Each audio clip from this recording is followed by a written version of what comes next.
Assalamualaikum warahmatullahi wabarakatuh. Hai teman-teman semua, kembali lagi bertemu dengan saya Wida Aristanti.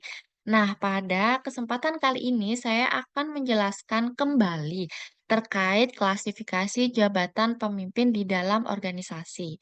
Nah, di mana untuk materi ini tuh merupakan materi yang kedua ya, di mana materi yang pertama sudah saya jelaskan di video sebelumnya. Jadi teman-teman bisa melihat di video sebelumnya. Oke, langsung saja kita lanjut mengulas, membahas lebih dalam lagi terkait materi ini di video kali ini.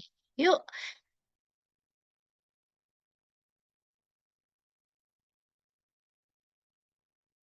Nah, jadi alasan kenapa sih sebenarnya kepemimpinan itu dijadikan sebagai sebuah seni?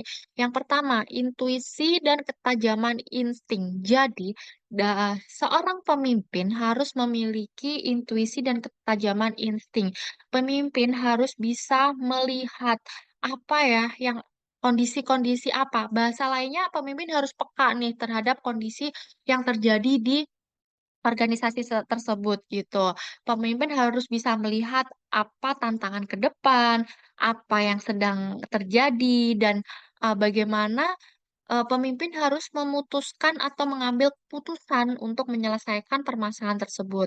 Yang selanjutnya pengaruh dan inspirasi. Jadi pemimpin itu juga harus nih bisa memberikan pengaruh dan inspirasi bagi bawahannya, bagi karyawan pegawainya, dan tentunya inspirasi dan pengaruh tersebut harus pengaruh dan inspirasi yang positif seperti itu.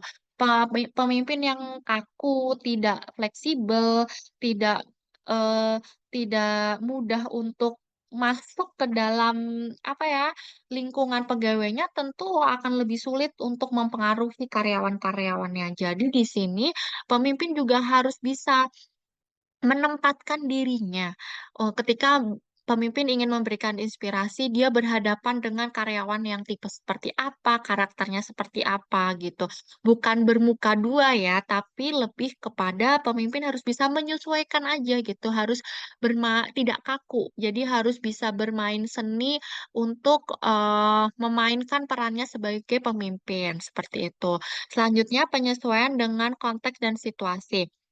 Seperti yang saya bilang sebelumnya, eee, pemimpin itu juga harus bisa melihat konteks dan situasinya seperti apa. Pemimpin tidak bisa memukul rata sama semua, eee, dalam menyelesaikan masalah harus menggunakan cara A, nggak bisa pakai cara lain, tidak bisa gitu. Pemimpin harus melihat situasi yang ada. Oh, ketika kita berada di suatu situasi, semisal situasi yang contoh situasi A, berarti pemimpin juga harus menyesuaikan gaya kepemimpinannya untuk mengambil keputusan, melakukan pendekatan sesuai dengan kondisi A. Dengan kondisi B tentu tidak bisa menyelesaikan dengan cara A gitu, paham ya teman-teman maksud saya gitu. Jadi pemimpin juga harus menyesuaikan, me memfleksibelkan gaya kepemimpinannya ke kondisi B gitu. Harapannya dengan adanya kemampuan penyesuaian ini, pemimpin bisa dengan mudah mempengaruhi karyawannya dalam pengambilan keputusan, misalnya mempengaruhi karyawannya dalam melakukan penyelesaian konflik, seperti itu. Yang selanjutnya, inovasi dan pengembangan diri. Di sini, pemimpin yang baik tidak hanya egois dalam memberikan inovasi dan pengembangan untuk dirinya saja, tetapi juga untuk karyawannya.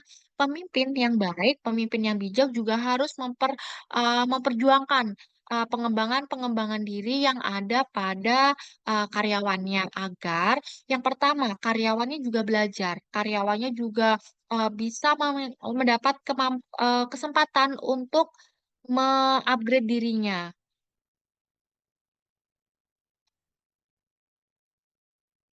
Selain itu, dengan adanya pengembangan diri untuk karyawan-karyawannya, pemimpin juga bisa mendapatkan, apa ya, calon kandidat gitu, bisa mempersiapkan calon kandidat penerus kepemimpinannya. Selanjutnya, keindahan dan estetika.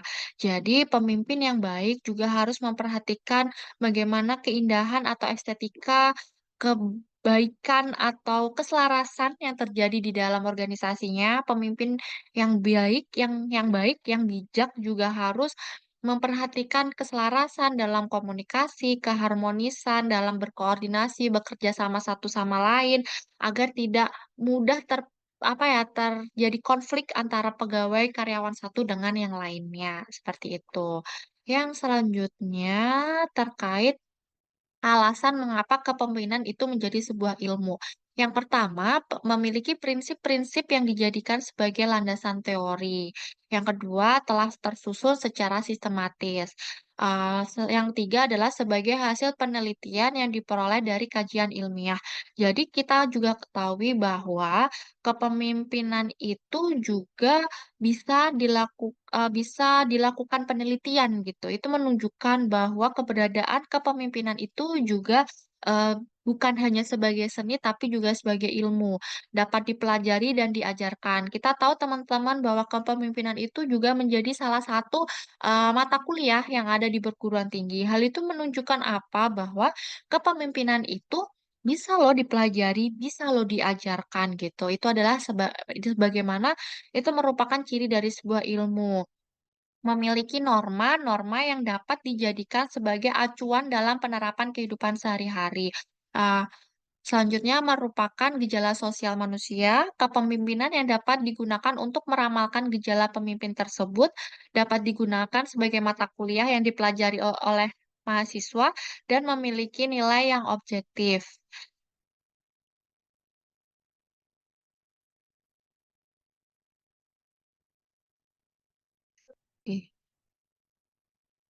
Dengan pemaparan tersebut, kita tahu ya teman-teman bahwa kepemimpinan itu bisa dijadikan sebagai seni ataupun ilmu, dan ketika dijadikan sebuah ilmu, tentunya kepemimpinan ini akan terus dikembangkan sesuai dengan perkembangan zaman dan sesuai dengan kebutuhan-kebutuhan yang diperlukan untuk saat ini. Sekian pemaparan, mata kuliah kepemimpinan dengan tema klasifikasi jabatan di dalam sebuah organisasi. Kita ketemu di video selanjutnya. Terima kasih.